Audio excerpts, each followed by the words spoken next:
We are going to talk about email. So this is for one of our nonprofit clients in the education space that focuses on recruiting and supporting teachers. So during the school year, they run a bi-weekly email newsletter for teachers that focuses on tools, tips, resources, and opportunities for both teachers and school administrators. And we were noticing that the overall click rate for this newsletter was decreasing over time, and we wanted to improve it since this is a newsletter that could genuinely provide support and guidance for folks. So this is the control, the original newsletter.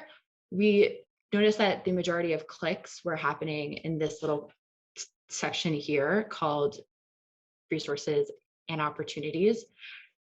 And so we wanted to test and see whether if we restructured the template of the newsletter to put all of the content in the resources and the opportunities section, whether that would improve the click-through rate as the key metric.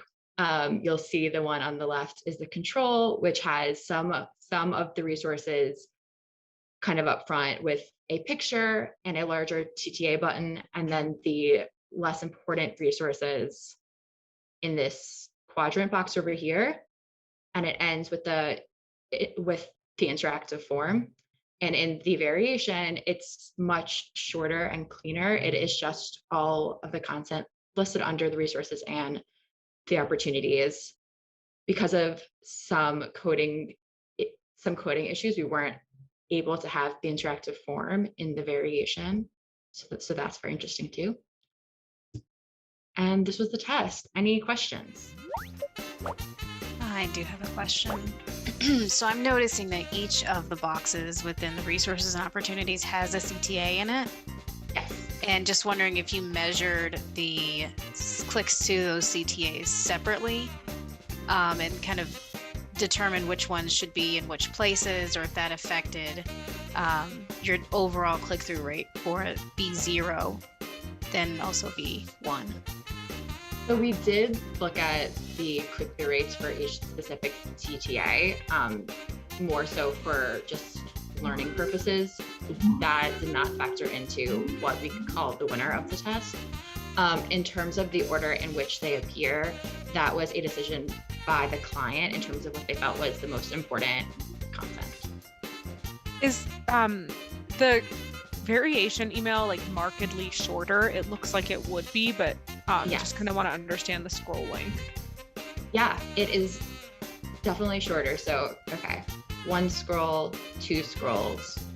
So the variation is done in 2 scrolls. The control is done in like 2.5 scrolls. Yeah.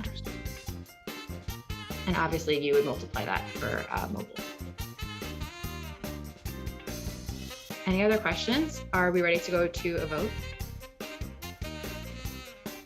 Okay, so thumbs down if you think that the control one, thumbs up if you think that the variation one. A pretty mixed bag. Mixed bag, my favorite kind of test. Interesting. Okay. I know. Okay, Phil, show us the Good. results. Yeah. The results were that the variation won.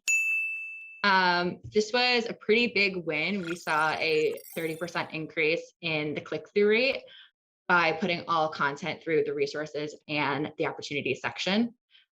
We also saw a 43% increase in the click to open ratio, which signified to us that more people were actually reading through the entire email. So to your point, Cara, the fact that it was shorter, we think could be incredibly helpful going forward. And we're doing more testing in regards to the length of emails and just visually signifying what things are. The other thing that I was really excited about the winner for this test is one of the resources that this newsletter offered was a free year of mental health through a corporate partnership. And so the fact that we got many more teachers and school administrators to be able to click for their free year was just a really heartwarming win as well.